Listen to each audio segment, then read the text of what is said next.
much you charge for that? Well, they send you the sneakers and I charge them $400. I stay busy with everything. So we got to work together to make it great. So I got some listen. It was go time. I hope it's go time for you too. Membership or something to get in there? Yeah, you have to.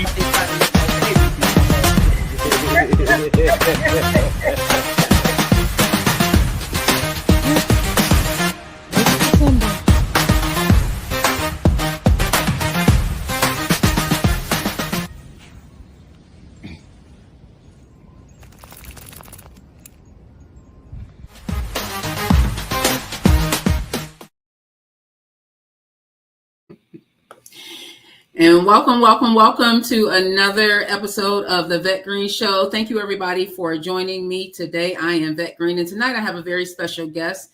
I have Chuckie Campbell joining me for a conversation. For those of you who are familiar with who Chuckie is, then you know he really is the type of, you know what? How can I explain Chuckie? He definitely is a person that you would want to know. That you, if you are in the industry, whether you are someone in education or in the music industry, you definitely want to know. And each time that I've gotten a chance to be in his, I guess, vicinity, I've always gotten the same caring spirit. I've always walked away feeling as if he got it, you know, and it's so unusual being in, you know, this genre of music and coming from a place like Kentucky. I was just talking with Chuckie behind stage and just listening to his music, then you'll see the genres are kind of like mixed in there. You can hear him going hip hop, but at the same time, I hear a little bit of rock. I even hear a little bit of country as I'm listening to some of the music and the wordplay and the fast pace that his words are coming through. Kind of give me that Chicago or West Coast genre. So I'm going to actually go ahead and bring Chuckie on up so we can continue this conversation and let him introduce himself. So Chuckie, thank you again for joining me today. I'm very, very excited. I had a chance to meet you out and about, and you definitely are someone who I'm glad I've gotten a chance to meet, because what I've seen is that you truly do care from an educator point as far and as well as from the music standpoint. So go ahead and introduce yourself to the listeners of the Vet Green Show, and we'll just take it away. Thank you so much for the kind introduction. You know, I feel blessed being on here. Thank you, Vet. I'm a artist at Automatic Records. I'm sponsored by 3 Chord Bourbon. I've been doing hip hop for well over 20 years now. And I've been an educator, college educator, for well over 20 years. So those two things have kind of wed in spirit over the time that I've been practicing art. And so, man, what could I say other than I'm just incredibly indebted to what hip hop has done for me in my life, and I'm just striving to give back what it's given me. And it seems like you really are, Chuckie. Like I'm not really at loss for words, but I just want to make sure I hone home on what it is that you really are out here doing, because you are a professor, but at the same time, I see you out there working with artists and trying to make sure, as far as artist development, that people are going down the right road. What caused you to take a step back and be like, you know what, I really want to help nurture some of these artists, because there's really some great music, including your own, out here in the 716. So what took you down that route? Well, I think more than just being something that, like, as an art form that benefits me, I feel like hip hop is a community and a culture that like no other force I've ever seen in my life. You know, you could talk about literature or film or all this other stuff, but hip hop in itself, just like reaching out in terms of the way it has an influence on the whole human being, you know, from the kind of clothes that you wear, the way that you speak and shake hands with a person, the way you walk, and it animates the human being from its very, from the root of your soul. And so like that, more than just I think maybe being successful myself, I think I want to be able to pass that on, because that was the real gift that hip hop gave me, was the link between people, to be able to take something that's previously only exists inside me, that's internal, and externalize it in a way where another person is able to access it as a bridge, gets past all the false barriers and constructs that we put up about who we're supposed to be, and identities in terms of race, gender, class, sexual orientation, all that stuff. Like hip hop can get through the static and get to the soul. And I feel like that more than anything else is the gift, right? So my objective as an educator, as an artist, and as a man, really, is to figure out a way that I can give that to other people, and let it shape them the way it shaped me, where it gives me purpose and reason and care for my fellow man. I love how you said that, and I was watching the piece where you talked about, and I may have it's relative to sensory and how people perceive sound. Some people see them as visual, and listening to that piece you did, every word you were saying, I'm picturing it as you're saying it, and I'm like, is that what that is? That you can, as you are saying it, and it seemed like you were very intentional. But what were you intentional with that? The way you were doing that on stage at Buff State? And if you can get into a little bit of that type of teaching. Yeah, so that song's named Synesthesia, and it comes from like a real world condition that people have where they see sound and hear color. And I started thinking about it one day because I teach a lot about race and identity and language in my profession, and so I started thinking, I was like, well, what would it be like if people were able to crosswire these ideas that we have about who we're supposed to be? And this was right around the time where Barack Obama had just became president.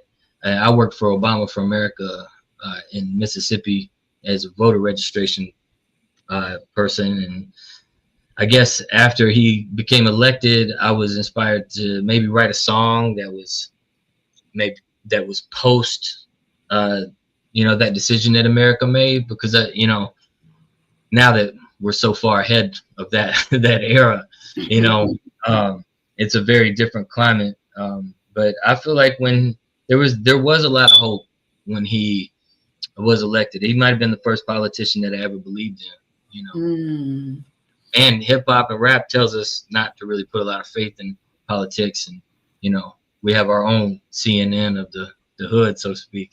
Yes, so the situation is that was the first politician I ever believed in. I thought it was, that if anybody could have been stepped over that boundary that we had up in this country, I felt like it was going to be him. So, that's what inspired that song. I was thinking like, in a world of, white rappers and black presidents, so they like just completely mix that crossroad up, black, red, blue, and white. I said, you went deep. That's how I'm like, I'm so happy that, I really get to sit down and talk to you, because if anybody goes down the rabbit hole of your music, you can tell you have so many influences. I mean, and if we're being honest, just looking at you, people would not believe, hey, people would not just believe, they would have to really have a conversation with you to understand the depths of emotion that you really put into your music. And I can, just having, it's different. A lot of times when people think of struggle, they think about Black people, or they think about, a particular type of ethnicity, culture. But the truth of the matter is, a struggle can be in any community. It doesn't matter. And that's part of the challenges that I have just in this, whatever, because it crosses so many lines. We've just been conditioned to think that it just looks a particular type of way. And if a person listens to your music, they can say, oh my God, I've experienced many of the things that Chuckie has experienced. And I'm so happy that you are able to relate that in your music. My question, I guess, is that easy for you to be that vulnerable in your music? Allow, because I think that's a part of the creativity. When you are vulnerable, that's part of what your creative process is. Is that easy for you?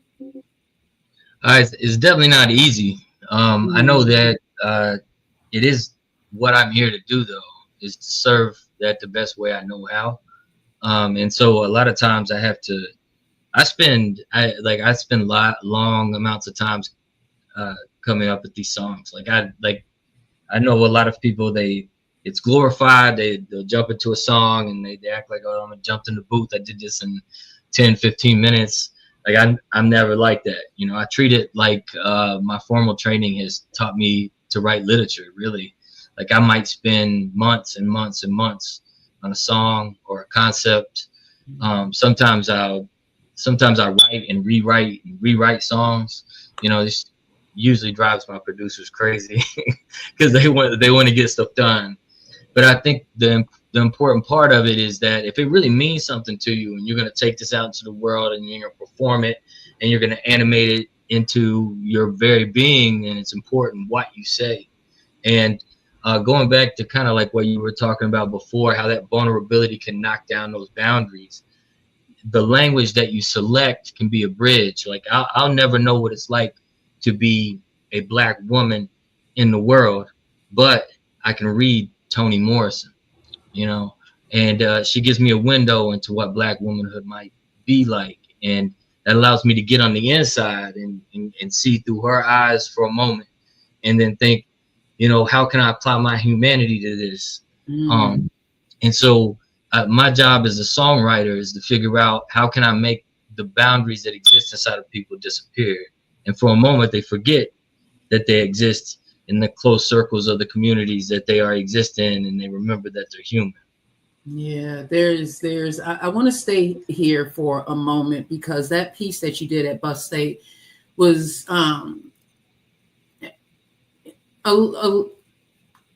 just watch it if you have not had a chance. Just watch that because you really go in depth with how we look at race, and it really is something that we have been kind of programmed to think, because at the end of it all, if you open us all up, we really bleed the same, but we've been conditioned to think that, you know, I am this and I am that, when the essence of you is really inside of you. So whatever is on the outside really does not, like, that's just part of the creative part. I think that's just the window into who we really are. But talk to me about music and activism. How do you feel about that?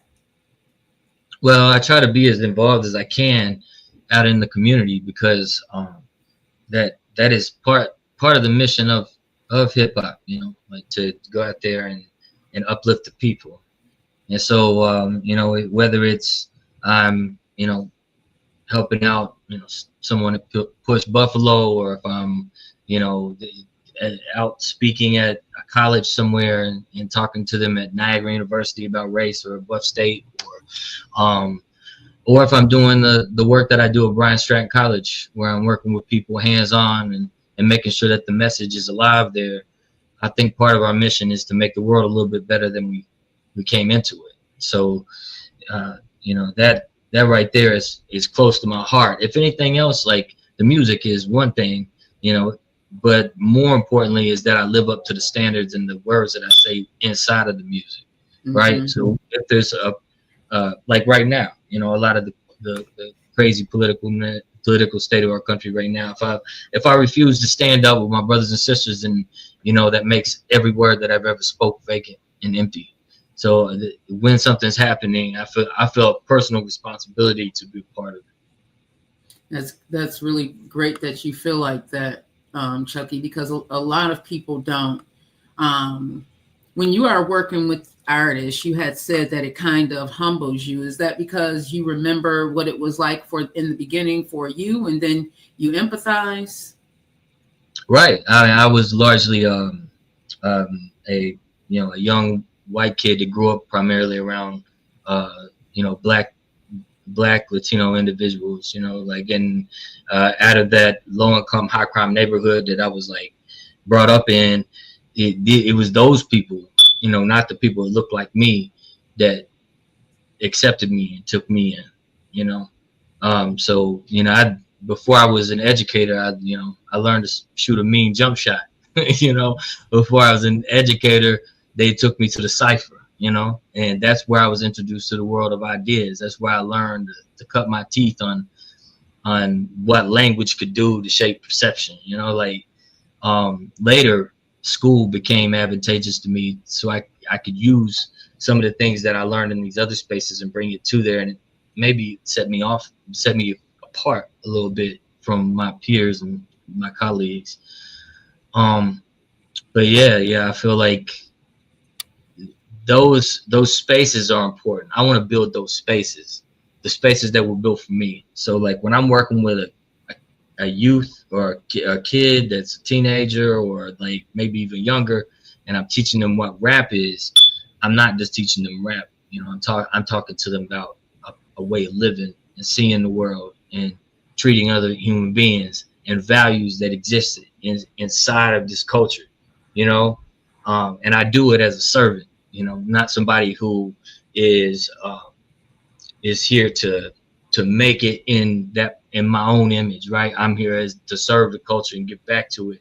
And if I can show that to another person authentically, and then they can create that next chain, the next person that steps up, then I feel like I've done my job.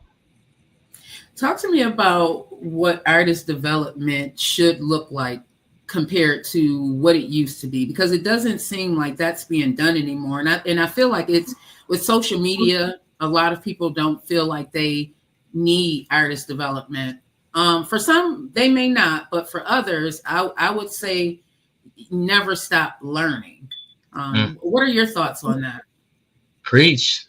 Man, I'm telling you right now, everybody needs artist development. Everyone, even from like your very top artists, but especially the kids today that have big dreams and they want to do stuff with it. You know, these dreams can fuel disappointment if you don't actively work on the other stuff that can get your work out there, right? Like, it's one thing I do work on teaching songwriting, you know, what metaphor and metony is, and syncopation, and talking about cadence and how to deliver, and like song structure, what a coda is, what a verse is, what a bridge is, what a chorus is. Those are all important to like the art of what rap music is. But you can't teach rap music outside of the context of hip hop. Like, that doesn't make sense, right? Mm-hmm. So when I'm teaching it in the capacity, let's say at Buffalo Music Club, and bringing in a young kid, I'm also teaching them the history of hip hop. You know, why a specific artist is delivering a message the way they're delivering it, and what's behind that message. You know, what were the social and cultural forces that were causing them to deliver the music the way they were delivering it, and why it is as powerful as it is when it lands. That way it's not outside of them. They don't just see it like a song, right? This is not like, you know, just something that, you know, this is not just like any song that was released. This song, it emerges out of the petri dish of social conditions that created it, you know. And that's what, especially about hip hop, right? We're talking about it being the CNN of the hood, right? Like, that doesn't work unless, you know, Public Enemy's talking about real stuff, right? That doesn't work unless, like, you know, this Lupe Fiasco song, Janala Forever, doesn't work unless I tell you that Janala Watkins was a 6-month-old infant that was shot 5 times in Chicago South Side. And that he wrote that song because Janala never got to live her life. He wrote 3 verses of how Janala Watkins grows up to become somebody, and ultimately show us the value of all human life, because one life was taken, it could have affected many. Like, those kinds of things, like, to put the song in context is what gives it its power, right? So my job is to, when I'm working with people and trying to pass on the legacy of this, to explain that in an authentic way, right? Not to strip it of its power, right? Like, give it all of the social context that needs to be there. Now, there's also other things, because we live, whether we like it or not, in a capitalistic, market-driven, corporate society. Mm-hmm. And to get your voice heard in this day and age, you can't ignore social media. You can't ignore, the way that data is Digital. is shared, and yeah, you can't. SEO, you can't ignore. Like, you got to have a website. You have to know how to set up your YouTube account, Bandcamp account, your maybe media page, even the way you not to interrupt, but I the way you submitted your stuff over to me was so professional. It made me take a step back and like, wait a minute, like this is, and the images made it so much easier for me to even just put it out there that you were even going to be a guest. That's something that I think also, and I know that you and CJ are both someone that talks openly about. I think that's all part of artist development. I actually came across an artist the other night, Bogustus, who, oh my goodness, it made it. Chuckie, it made it so easy for me to just go down the rabbit hole of his music. I went right to his page. Somebody had shouted him out. I was on 716 Music Reviews with G6er, listening to, I want to see who's hot in the city. Somebody shouted him out or something. I went right to his page. Bam. Was listening to his music the entire day. The entire day. Yeah. I love that dude, man. Gus knows what he's doing, because if you hit one of those videos, you're gonna get video after video after video. That's Gus has set it up that way. He's been learning that whole game and trade too. Like, I know there for a while. Like, when he was first learning, like, he's setting up his own cameras and rapping, and then his editing got better, and then and he's always been a crazy spitter. All right, like, so Gus is one of those guys that, like, he shows up and everybody know who Gus is, right? And when he walks in, he's gonna get dapped up by everybody. And I'm talking about the heads that really go hard. And by the end of the night, he might be, kicking something outside to you in your ear on the on the sidewalk. Like, dude he's mean, he's nice, he's not just talented, but he's one of those guys that I'm happy that we have around here. He also knows what he's doing. Like, he's the next guy that these younger kids need to be like looking at. They really do. And his, because the radio has been playing so much of the same music, that drill music and stuff. I'm always surprised when I can hear music that from what I was growing up, like the original sound of hip hop, that original sound of rap. I'm always surprised when I can hear that. And listening to Bogustus, I heard that. Even listening to like the I think it's Dream. You going down, dream is but a dream. The way you go into that song and the way you speed it up, it's like and it's like you. When I am on here, sometimes I am in such a flow that I can't. After I come down, it's like, oh, I can't even believe all of that time has passed. Watching you on stage, I got that feeling, and you are in the flow of it, Chuckie. That's how I know that it really is coming from your soul. Everybody does not have certain qualities about them when it's coming through the music. Sometimes it's forced, and you can kind of tell. When it's forced from you, it is flowing from a place of experience. It's flowing from a place of, this is what I have gone through, and this is how I am healing myself, and this is the pain, but I'm gonna create it. Whereas it may have been painful for me, but it sounds beautiful to another person. So that's really what I want to tap into with you. Is that Kentucky to traveling around the world and now landing in Buffalo that brings that type of deep emotions out when you are on stage performing?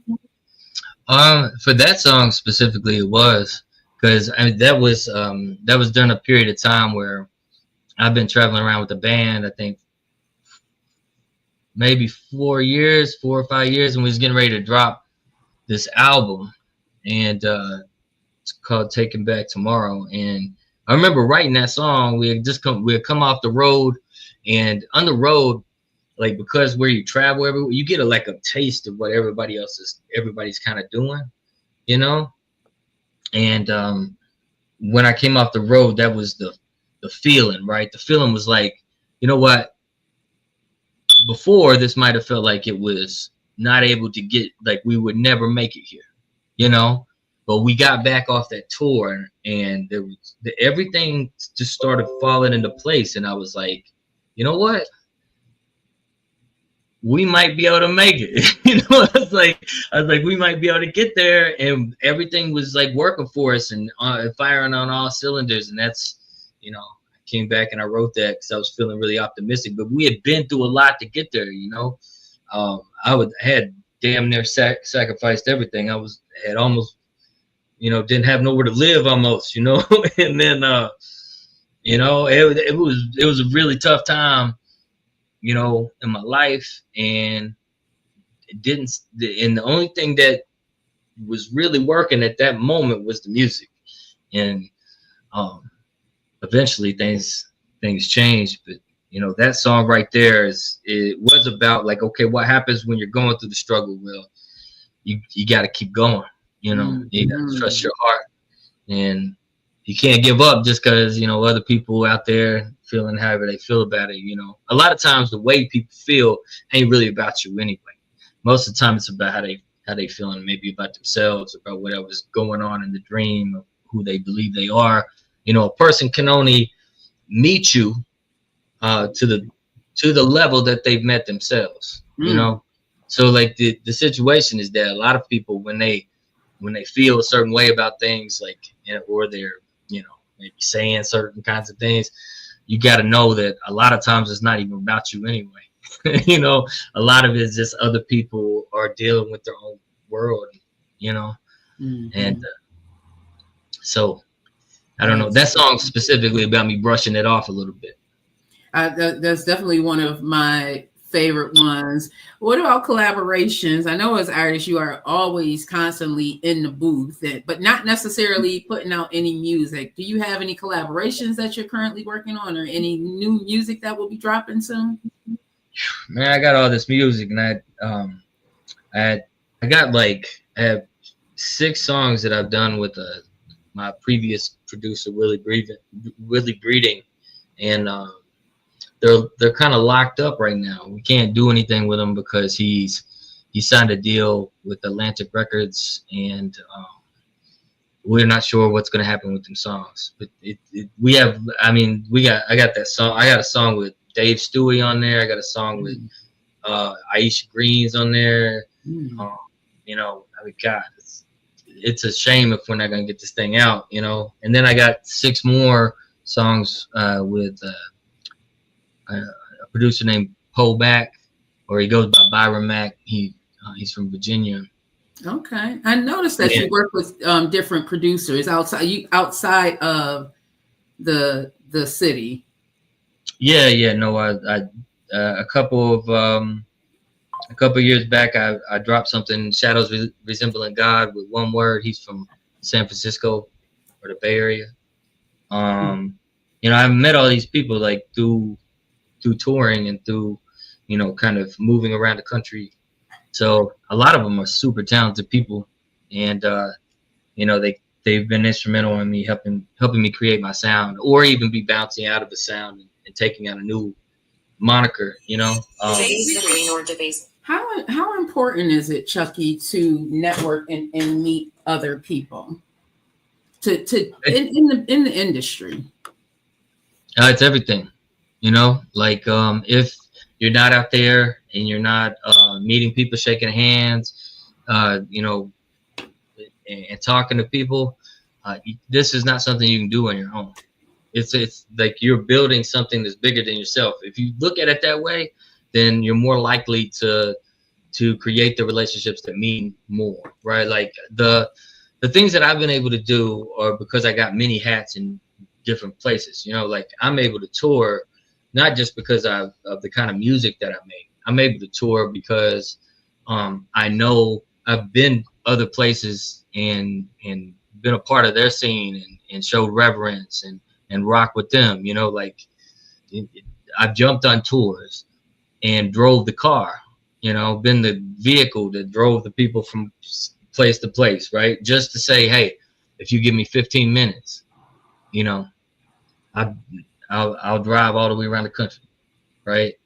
And just give me 15 minutes. And then in that 15 minutes, you know, I started a long time ago building 1, 2, 3 fans at a stop, you know. And then eventually, you know, every time I did a tour and circled back through that area again, guess who showed up? Your fans. Yeah, 2 or 3 other people.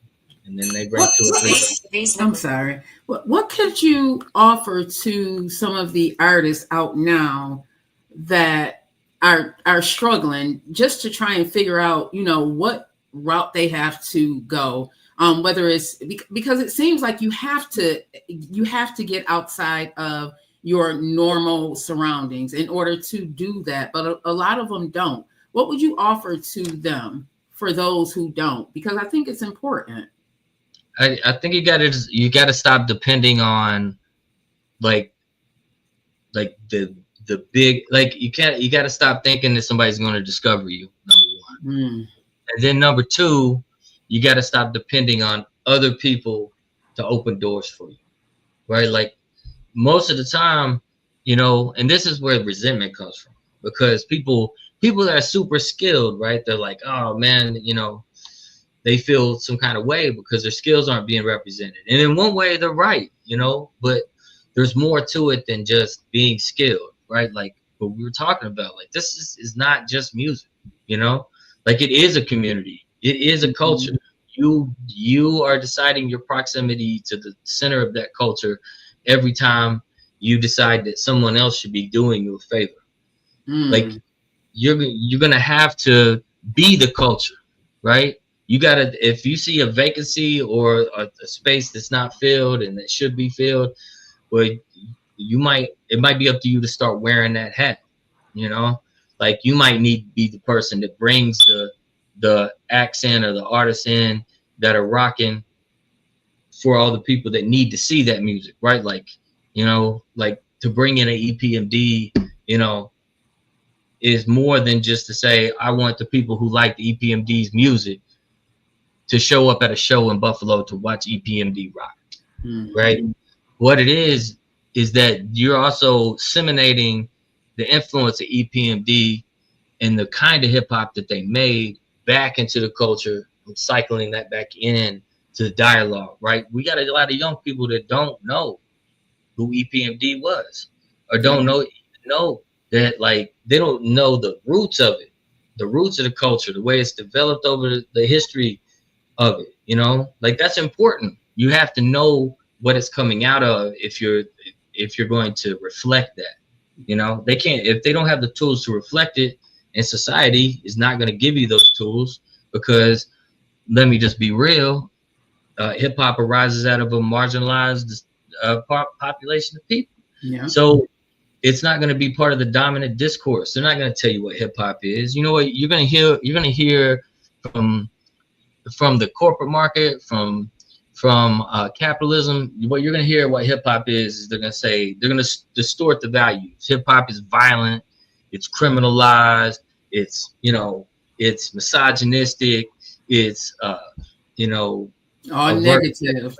Yeah. You ain't going to hear, oh, hip hop as a bridge in the community and it's about love. Yeah. They don't want to play Tribe Called Quest, right? They don't want you to hear that. KRS-One either. Right. They're not trying to give you that knowledge, right? So that's what I'm saying though. Like, and that's why I love what CJ's doing at Villa, because that's the seed. Those are the seeds we need to sow.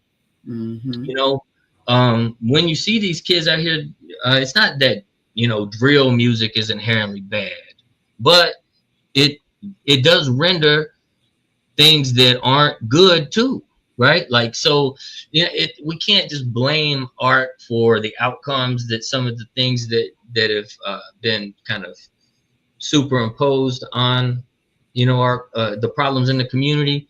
But to a certain extent, we also have to be cognizant of our messages, you know, because our messages do influence people.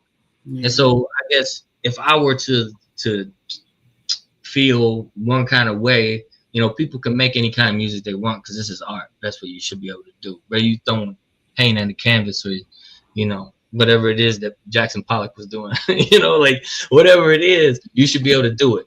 But you also should be thinking about what effect this could have on other people, because art is also a form of communication. It's not just, whatever. So the impact. Oh, go ahead. No, you good. I was thinking about some of the drill music that's out there. When I listen to it, for me, because I'm always listening for a story, I can hear so much pain from these young men. You can hear, and you can really hear about their childhood, how they grew up, and it. I mean, the mom in me just makes me, just want to hug them and love on all of them. But the reality is, this really has shaped a lot of, like we can talk about the Sexy Reds and I mean, she's not drill music, but we can talk about what she's saying. But that came from somebody, whether she wrote it or not. That is somebody's experience. You can't write like that without that actually being somebody's experience. I mean, you can put things together, but it's still coming from a place, Chuckie. And I feel like you overstand that it's coming from a place, and that's probably why it comes out in your music. You also did a TEDx. Yeah. How was that, and what brought that about? Yeah. So I used to, there for a minute, I was being booked by Tony Cafaro, who ran Deep Thinker Records. He used to be, people slept on Deep Thinker, man. Deep Thinker was one of the longest running underground hip hop record labels in Buffalo. And so, Birth, with Drees and Mad Dukes. I mean, come on, man. There's a guy, I bow to these guys. But the situation with Tone, when he started working with me, he's just really good at like finding opportunities, and so he found the TEDx opportunity. He says, I think you'd be perfect for this talk, because we could, you get up there, just act like you're teaching class. And that's kind of what we did, and then I brought the band on behind, and had them, but it was really cool because they had this big screen and they projected the music video behind me onto the screen, and then you had the band playing, and they gave me like this, I never have a wireless mic for whatever reason, but they gave me this wireless mic so I could walk around with the mic. And so it was all these kids. They filled up the whole spot up with all these kids. I mean, these kids were young too. A lot of them were, 4th, 5th, 6th grade. And then you had like, I think a row or a group that were older, maybe like late middle school, 8th grade. And then you had high schoolers. And as you know, like the high schoolers are too cool. And the middle schoolers, right? Like they're kind of like, they'll mimic kind of what the high schoolers doing, because they like, oh, these the older people kind of, they think they know what they're doing. But the little kids, man, it was rocking, So after I got the little kids going, everybody loosened up a little bit. Then I got the hands going and stuff like that. So, no, that was a good experience, because I got to speak for 20 minutes on race and identity and language as a social barrier. And then I got to rock with them, which was even more fun. I love that you go out and you speak on topics such as race, because although it's a concept, I think that's how you explained it. It's something that we see it. I mean, here we are today, and this is why we are where we are today. Yeah. I'm just like, but it's good that we have people like you and I that know it's so much big. Like, I don't know what your beliefs are, but I'm just like, if there's rainbows out there, why do we not think that it is this world is just this beautiful rainbow, including the music that's in it? I feel like the music that is just a melody of what is going on in the world. So More Die of Heartbreak. Talk to me about what was going on with that title. What was going on in your life because I believe that, the title, More Die of Heartbreak. I think that heartbreak, especially as you get older, I believe people tend to pass more from that than anything. I mean, you have your illnesses and stuff, but I really feel just seeing, the world as it is right now. Talk to me about what was going on with More Die of Heartbreak. Well, so there's a lot going on there. All right, so originally the title was based off a Saul Bellow book of the same name, and so the way that I conceptualized the album is every song on the album was a type of heartbreak that I had went through up to this point in my life. And so in 2004, I was attacked in a street fight, and my jaw was broken in 2 places, and I had done hip hop all the way up to about that time in my life. I had just moved back from Nashville, Tennessee, because me and my producer had moved there to try to see if we could make some waves in the industry and, do our thing. And we had kind of retreated from that and came back to my hometown, or our hometown. And I had, there was a disagreement between me and one of my friends, and he always had mental health issues. And back then we didn't have the language for mental health, right? Nobody knew what was happening or what was going on with mental health. Like, I guess I had seen things that he had done in the past or whatever, and they were questionable or whatever, but I never thought of them in a particular way or judged them in a particular way, because like I said, there was just no language for it, right? Like, and when I became more mental health issues, we didn't, especially depending on where you were, it just was not spoken about. It just was not talked about. Especially where I was from, right? Like, I was one of the only white guys there. There's like in the Black community, right? Like, a lot of guys, they won't even talk about the feelings at all. Even today. Yeah. Mm-hmm. And so like, I remember it was just, I don't know, it was bad. So like, I got my jaw broken in 2 places. After that happened, my mouth was wired shut for a period of maybe almost half a year, because you didn't rap for 7 years after that. You said 7 years? Yeah, 7 years. So I basically took that energy and then moved back into the educational space. My producer moved to New York City.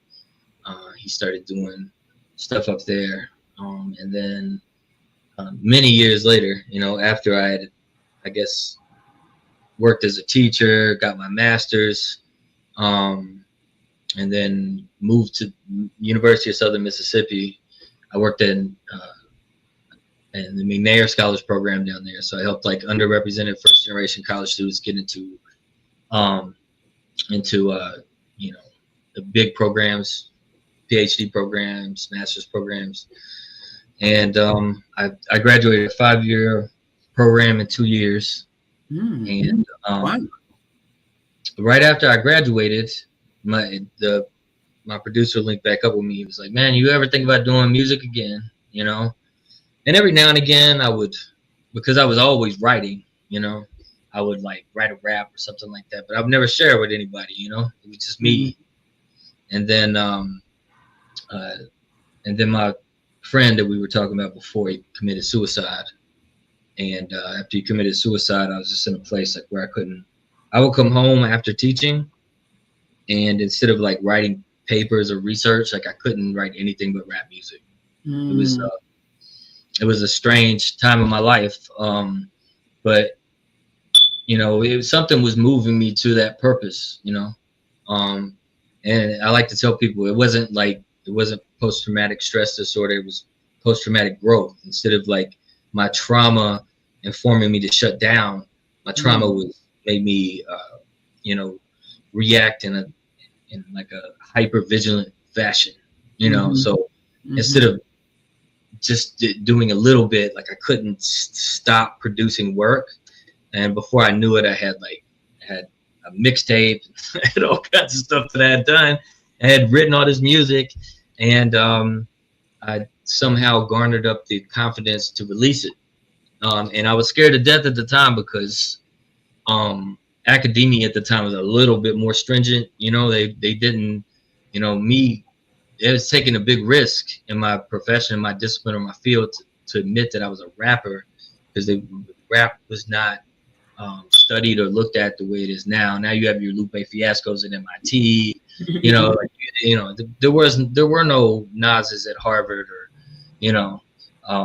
there weren't, none of that stuff was going on. So like, I was afraid that I was gonna lose my job, especially when one of my songs went viral. I entered it into its Grammy amplifier contest, and it got more amps or plays and views than any other song in the contest of any other genre. The winner was supposed to perform at the Grammys, and it ended up the song got disqualified because it had sample in it. But wow. Yeah, it was wild. It went viral. Like, seriously, like, people from my hometown were like, they were just sharing and just listening to it over and over and over. And yeah, it was a big letdown, but that was, I guess, the beginning of something bigger than me, because it had given people a reason to actually look at what I was doing. I guess previously before, like, it's almost like you have to, people outside of you, or outside of the people that know you, like, those people have to confirm to other people that you're worth or you're valuable to enough to listen to. It's so weird, but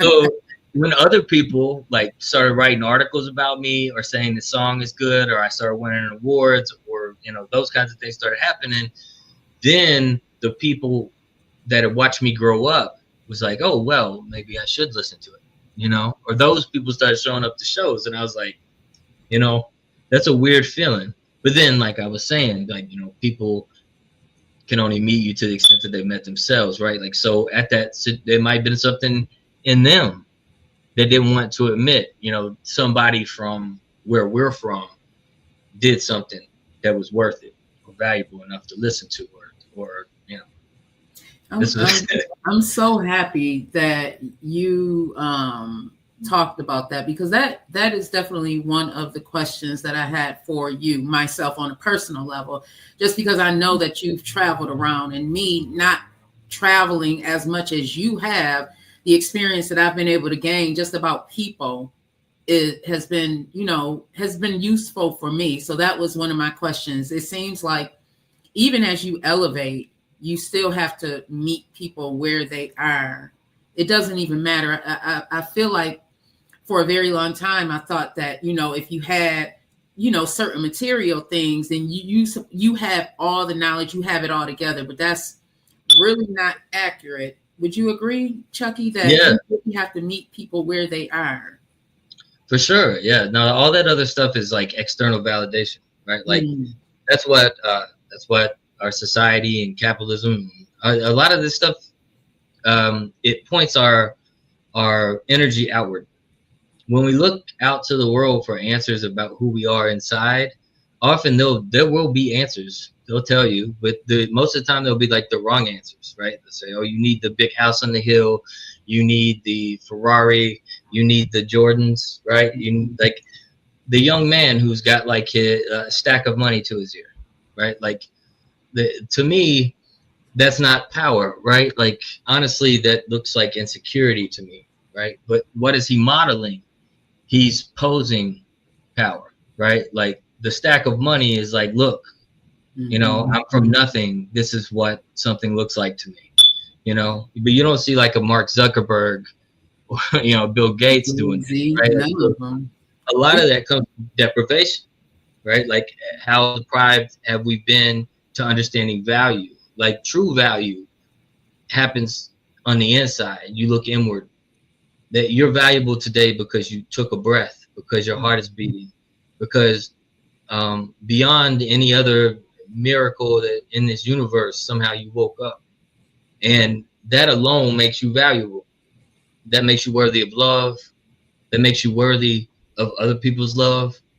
This gives us a set of standards and a framework for understanding the world differently, right? When you feel empty inside and you're looking outside for the answers, the world's going to give you those answers, but they're going to be the wrong ones, because that house on the hill, that house is nothing if it's not a home.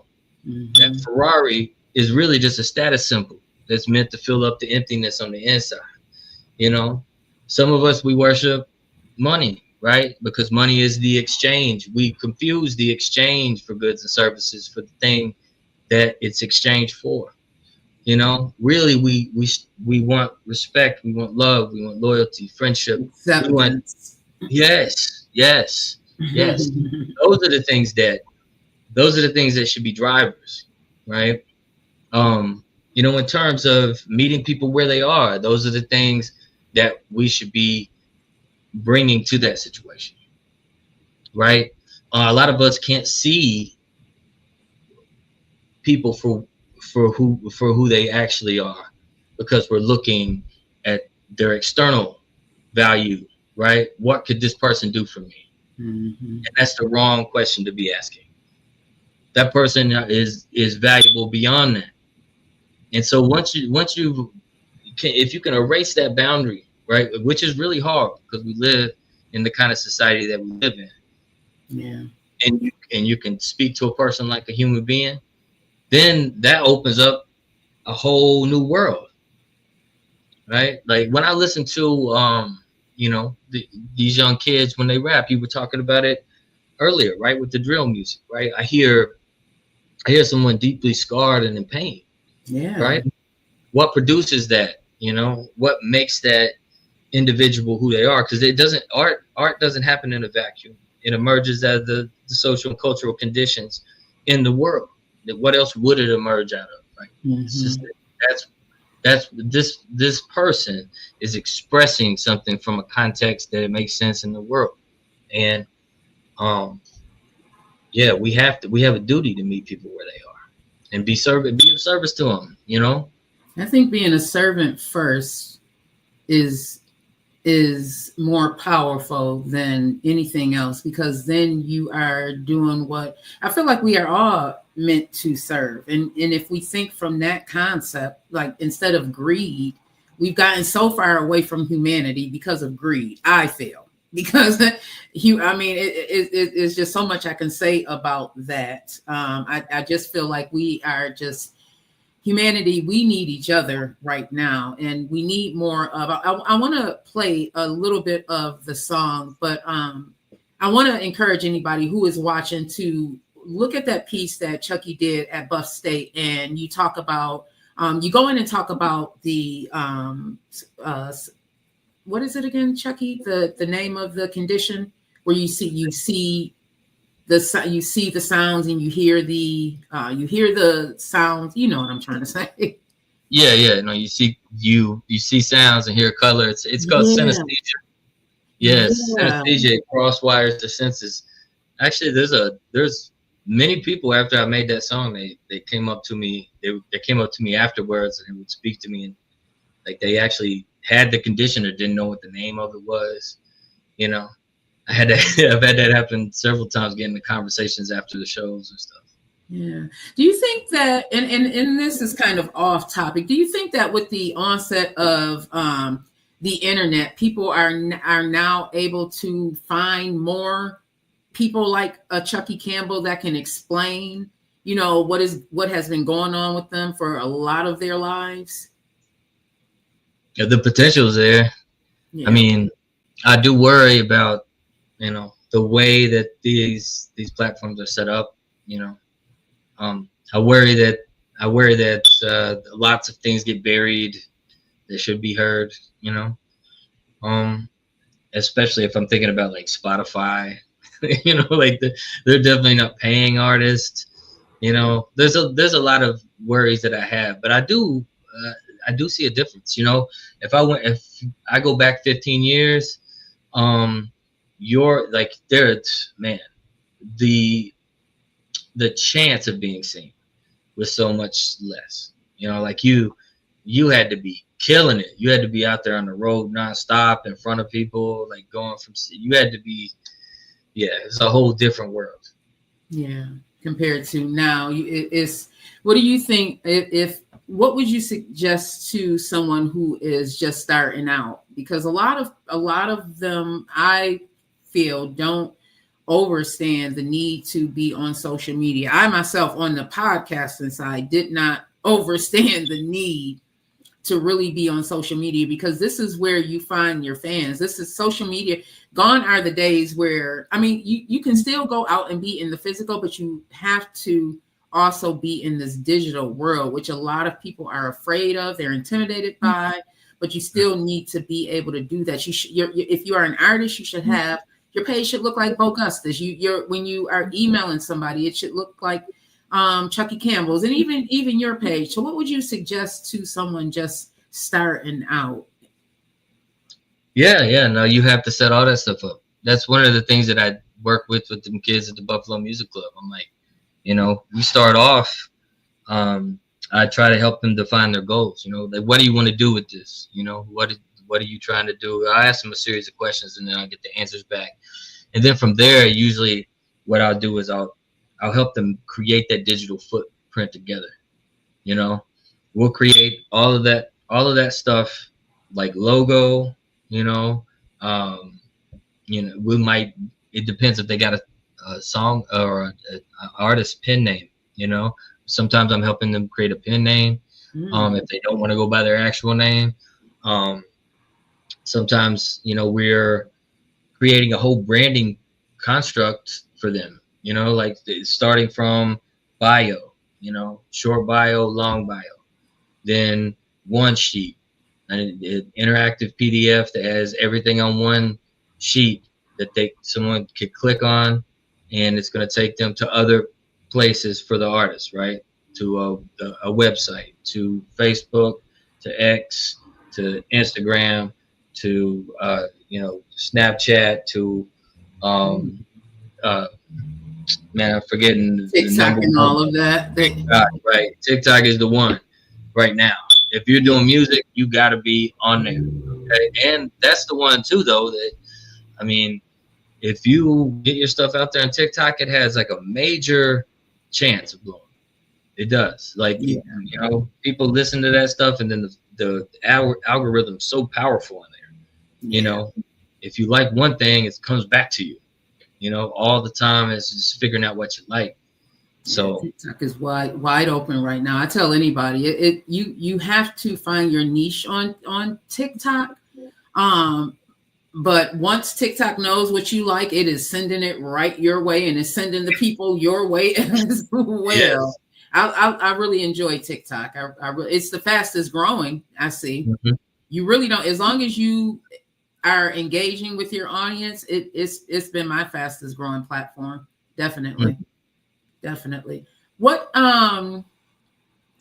as you were going through life as a young boy and journeying into teenage and then on to lifing as an adult, did you ever think that this would be you, that you would be this engrossed in music?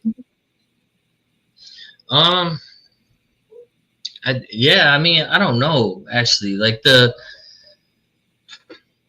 I was involved in hip hop so young that it was kind of very formative for me. So like maybe when I was 12, 13 years old, I probably was also thinking in my head that this is who I was going to be later, but somewhere along, like, as you get older, like the world starts to get its fangs into you, like telling you who you're supposed to be, what you're supposed to be. And so like, I think by the time I was in middle school and high school, I was imagining myself as a basketball player. Right? And then, it wasn't till later in my life that I didn't realize that, basketball was an amazing thing for me because it gave me social mobility. It took me, I don't know if I went to college. I'm a first generation college student. So no one in my family had ever been to college before me. And so my grandmother she had like an 8th grade education, like my parents are hardworking people, but they didn't get a college education, and super smart people, but never went that route. And so basketball, I didn't see it at the time, but really my journey, like basketball brought me to college. I thought it was different. I thought I was there just to play when I was there. And then over the 4 years that I was there playing basketball, like people took an interest in me. They're like, oh, you're not really just a jock, are you? Like you like these other things. You're interested in these ideas, And then I had mentors that stepped up, and Dr. Matthew Melton was one of them. He kind of mentored me and helped me through things. And by the time I got to the end of my first bachelor's degree, I was set up to go play professional basketball. And he planted the seed in my mind, you should go get a master's degree. He's like, you're smart enough to do it. He's like, and I was at the time, of course, like, they just brushed it off, but it stayed there. He planted that. And later it ended up growing and becoming something else. He saw something in you. That's what it did. I think that. Oh, go ahead. No, that's what we got to see in these young people, right? You don't realize that, like little small things like that. It doesn't have to be huge, You come up to a kid's having a bad day, you just let them know that they're special and they're valuable, You don't need to say too much, But if you meet them where they are, you could plant something in their heart that later blooms into something bigger than them. Those are the best type of teachers. I'm sure a lot of us remember that one teacher, that special teacher that was able to plant a seed to help us grow, that we needed. They were planted there to help us. And I'm sure, Chuckie, that you are that for many people. So you've worked with some legendary artists such as Talib and Ras Kass. How was that? Before I let you go, and I want to play this video as well, but I wanted to let the time go by. How was that working with them? Yeah, Kweli was great. Kweli was awesome. So we had some of those lectures or whatever that I was involved in. Over race and class and stuff like that. It would take me to New York City and all that other stuff. I ended up meeting the people that I needed to meet to hook up with Kweli on a song. And previously I did the first version of Synesthesia that landed on More Dive Heartbreak. And then he at the time was dealing with some beef with some like white rappers, And I was like, this might be a perfect opportunity for you to like handle this and not handle it, like kind of handle it, And so we made like a little remix of the beat and then sent it over to him. And he did that. And then Ras Kass, I had met Ras Kass several times over the course of 2 years. So the first time I met him was at South by Southwest with the band. We hung out with Ras Kass, I'd say 3 or 4 hours, right? We were involved in we played early on in the day, and then Raz and Ghostface and a bunch of other people had played like later on in the night at Karma Lounge at South by Southwest. So the guys loved this, right? They were hanging out with Big Pun's son, Chris Rivers. And so like we were down there like hanging out with like rap royalty, like I'm a big fan of Raz, his music, right? Like Nature of the Threat, Soul on Ice, right? Which I've read Soul on Ice by Eldridge Cleaver, right? Like I read and Cleaver was, pretty amazing, not just activist, but if anybody's never read Cleaver's book, that's a book to look up. Eldridge Cleaver, Soul on Ice. After you get through the first chapter, it's gonna blow your mind, right? Cleaver, I don't want to ruin it, so I'm not gonna tell you. But Ras Kass named one of his older albums after that, and then one of my favorite songs ever was Nature of the Threat, which was like almost a 5-6 minute hip hop song that like rewrote the idea of history, like outside the lens of white supremacy. And then, so as a white person coming from like, mid-America listening to that song. I always wanted to tell him, you know, what it did to realign my perception. You know, so I got to tell him that. I got to shake hands with one of my heroes and talk to him. And then later on that year, like I was saying, we was catching steam, right? So we ended up at A3C in Atlanta, Georgia, and we had just performed at the same show he was performing at. But this time you had like Crooked Eye and a bunch of other people who was on the same bill, and so we were rocking for the whole. That it was so hot in that little Atlanta bar. We were like, everybody's in there like sweating through their clothes. And then, as often happens in like the South, we walked outside, and a clear night turned into like a monsoon. Like it rained so hard, like the rain was coming down. And so I couldn't, everybody else is like running to the truck. And instead, like I got trapped in a car with Raz Kaz. We were trapped in the same car, and it was raining so hard, for like 2 hours. We were just sitting. Wow, conversating. Yeah, so that's the second Raz Kaz story I had that year. And then I had reached out to his agent at the time, because his agent was in the car with us too. So he got to meet me, and I guess previously as well, like he was dating this other girl that he was with. I don't know if it went anywhere, but she was in the car too. But so we just sat in there and we were just talking and connecting and stuff. And then maybe a month after I got home, I was like, you know what? I'm gonna shoot my shot. Closed mouths don't get fed. I'm gonna send over this song, right? And that song was named Power. And me and Mad Dukes had been in the studio together, and Dukes did the chorus and laid down a verse. And then I had been working about halfway through my verse, and then I wouldn't finish it. So I was just, I'm just gonna send this out there, see what happens. And then he got back to me immediately. He's like, "Oh man, we can make this happen." He's like, send forward this email over to my agent. We did all the paperwork and all the stuff that was necessary, and he must have did it in like 2 days. Oh, wow. How did that feel, knowing that he took the not the bait? Well, he recognized talent right away. How did that feel for you?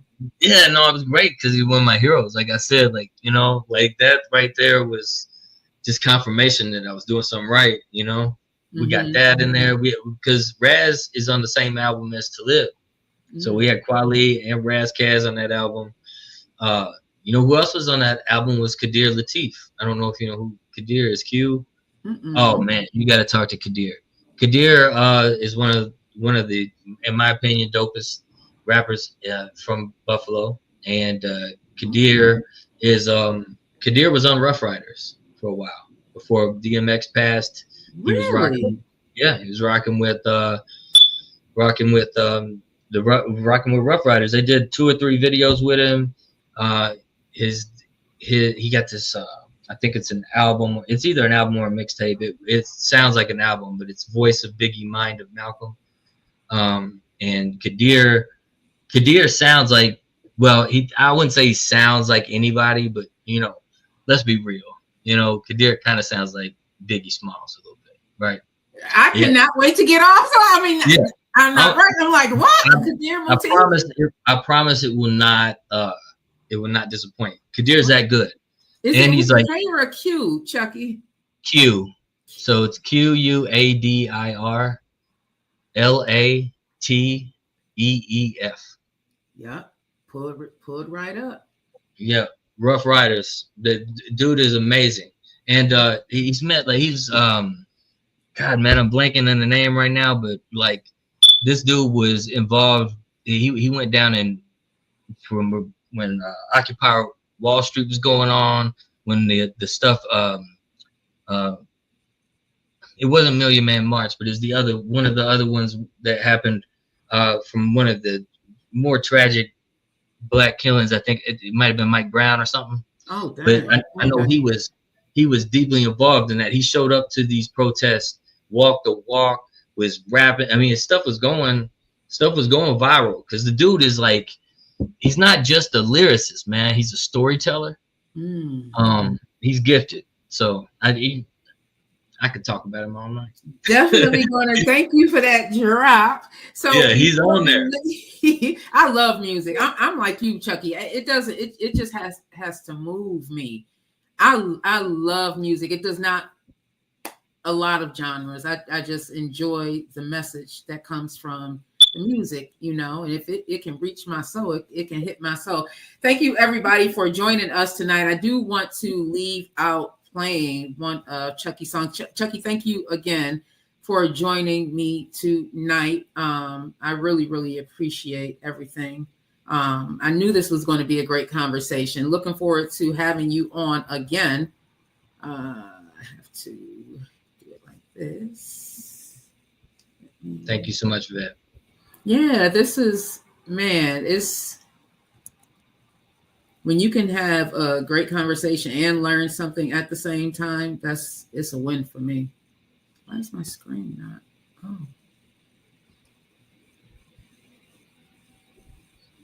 Oh, I am having some technical difficulties now. It does not want me to share my screen. Okay, here we go.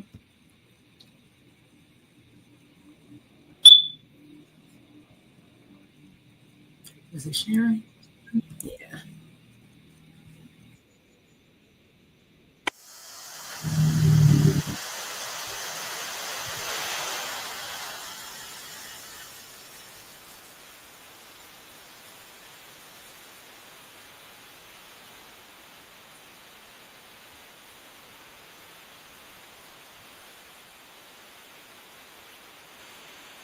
I'm not doing that.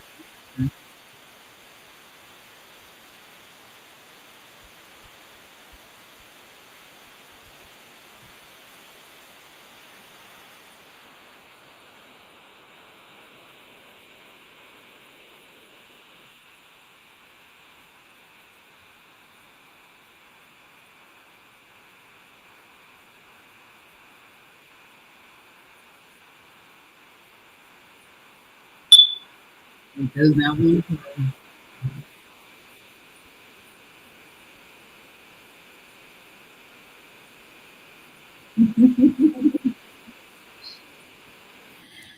Make sure y'all go out and stream Chuckie Campbell. I'm having some technical difficulties right now.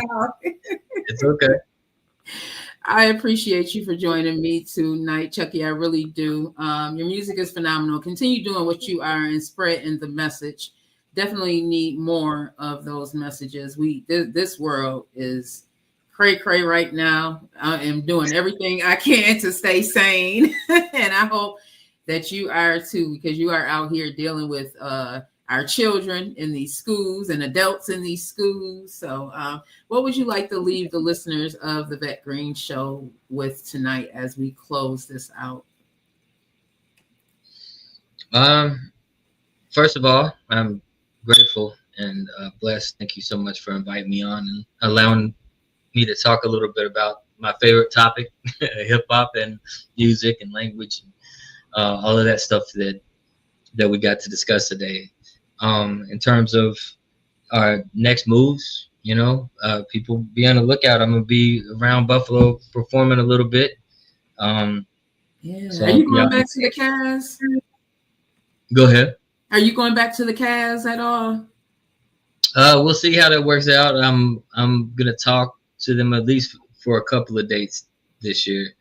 That's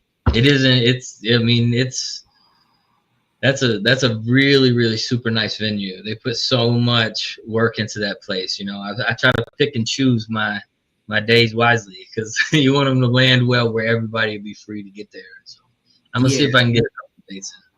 Yeah, I have not been there yet. I wanted to get there, but it's close. That's why I'm like, I like that. It's close, so that is doable. Yeah, I'll let you know for sure. I mean, I got some things on the table that I'm currently juggling. It looks like maybe in May I might be making a move, and we're gonna do some shows over in Europe. So we got probably like 7 to 10 dates over there. So I'm gonna go over there and do some work over there, and then come back and do some recording and maybe some local shows. And me and CJ are trying to put together a number of shows to build up Villa the way properly it should be done. That was my next question. When is the next event at Villa? Is it going to be monthly, or is anything changing up? What's going on with the Hip Hop Creative Alliance? We're currently at the point like we're going to do a monthly, but right now I think CJ's he just had eye surgery or something, so that's what's holding that up a little bit. We're gonna wait until he's back on his feet totally, and then I have New Orleans based artist Alfred Banks, who's done Volkswagen commercials, all kinds of stuff. Performed at the Pelicans games. he's an amazing guy. And then we have, who else were we looking at? Man, I sent him all kinds of stuff. I know John Jiggs is I got a chance to meet him and interview with him, and he's over in Europe right now. So I am just so excited to see that it's possible, because I feel like we think that mainstream is the only way that artists are really getting their name out here, but that's really not true. There's people out here touring right now. They just aren't right. And some of their music is better. Right. That's the thing. Seriously. You know? Seriously. The dates in Europe are, hold on, let me see. Sorry if I'm holding you up. Oh, it's no, Athens. It's Athens, Greece on the 22nd. Thessalonica, Greece. I don't know how to even pronounce it. Geneva, Switzerland. Basel, Switzerland. Zurich, Switzerland. That one in Zurich is going to be great. It's got Fabulous and Cassidy. It's a big festival, so that's going to be great. Luzerne, Switzerland. Munich, Germany. And I think those are the only ones that I'm going to do, because I get that takes up my week 4 part of my semester, so I have to get back. Otherwise, yeah, I can't let these kids be without me too long, right? I gotta keep them in the pocket, you know. So how do you balance that, Chuckie? How do you balance your regular career with your passion? Well, they both are your passion, it seems like. So how do you balance that? Because for me, it's multitasking it does not work. I have to focus on one thing and then go to the next and focus on that. Trying to focus on too many, I'm overwhelmed. How do you manage that? I'm lucky that I'm surrounded by lots of kind, generous people. First of being Chantel Michaud, who's my wonderful girlfriend. She's everything to me. I love that, you guys. You two remind me of Danger the Boss and his woman. When they're out, when you see Danger, you see her. When you see you see her. And I love that, because you have to understand your partner in this industry. And I love that she's out and about with you, seeing what it is that you're doing. Yeah, no, she's my number one teammate. You know, like she's on the same page, and she mirrors and reflects all the best parts of me, and is honest and loves me enough to tell me when something's not in my best interest. So, you know, that's someone who really, you know, you have to invest in the people that also invest in you. And, you know, I love her more than anything in the world. So I definitely, you know, her, I gotta speak highly of, because she makes this run from, like, every time I'm on a tour, she's booking hotel rooms and supporting me from afar, making sure there's no issues and problems at home. She's my rock, so she takes care of me. In terms of, there wouldn't be a Chuckie Campbell without Chantel. In terms of other people, Chris Blum at Bryan and Stratton College has for years supported me. Didn't have to support me if he didn't want to. You know, we had a liberal enough vision to be able to look at what I was doing as something that could be beneficial, not just for me, but to the students and to the overall community of the college, So instead of like pushing out this side of my personality or saying, hey, why don't you just not do that? He was, you should hold something for the students, like an open mic, or you should, do some slam poetry, or you should, really incorporate this stuff in your lessons. This guy was encouraging me. And, without kind people like that, I don't think you end up getting someone like me. I think you end up having, someone maybe more afraid to cross those lines or those boundaries, but have people pushing me instead of holding me back. So I was lucky to have those people around me. I want to mention John Washington, because no matter what, all through all these years, it's got to be at least 10 years now. John Washington, every time John Washington sees me, talking to me about music and encouraging me and telling me, like the next big thing that's coming up in the community, like what's happened politically, what's happening. I mean, that guy right there is a gem, should be valued in our community. People should give him his flowers right now. So there are definitely certain people, and I could probably keep going for a very long time here, but there's been definite people who was for me, and I couldn't do it without it. It really does help to have the right people around you. I realize when you are trying to be successful at something, because there's going to be times where you don't have it in you, and you need someone to, encourage you, motivate you, tell you that you can do it, because when you go out and face this world, right. I remember when the top shooting happened,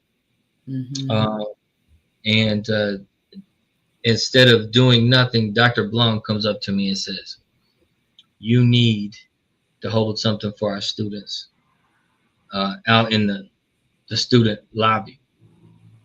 Like he came to me and asked, like that's a different person right there. He could, because he's in a position where like it probably would benefit him not to say nothing, but instead he cares about the mental health and the grieving that was happening in our community, right?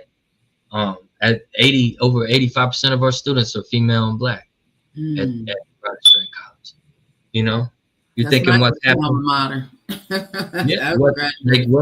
What's happening in that community, after a shooting like that. And so he pushed me to do that. My girl, right? Like at any point, like she could be like, it would be better to have you home. Like she could, it would be better if you stayed here with me and the kids right now. But then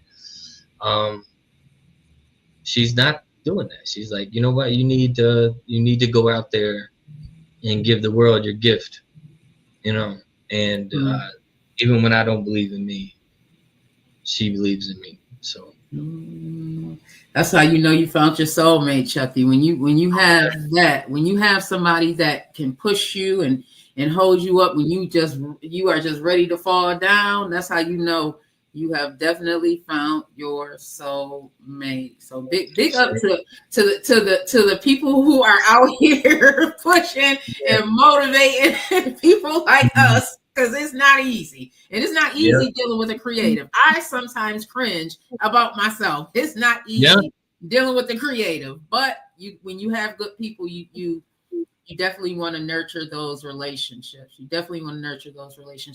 Because it is. And one more question I want to ask you.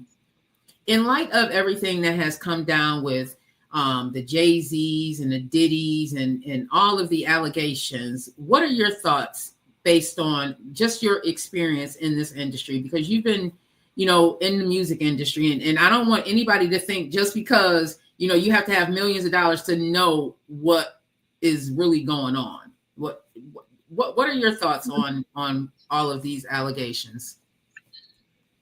First of all, money and power can do terrible things to people. Now I've been around people in rooms where things are not right, that you know something's not right, something's not going right, but you feel and know that, you know, doing the right thing actually gets you outcast by the people around you.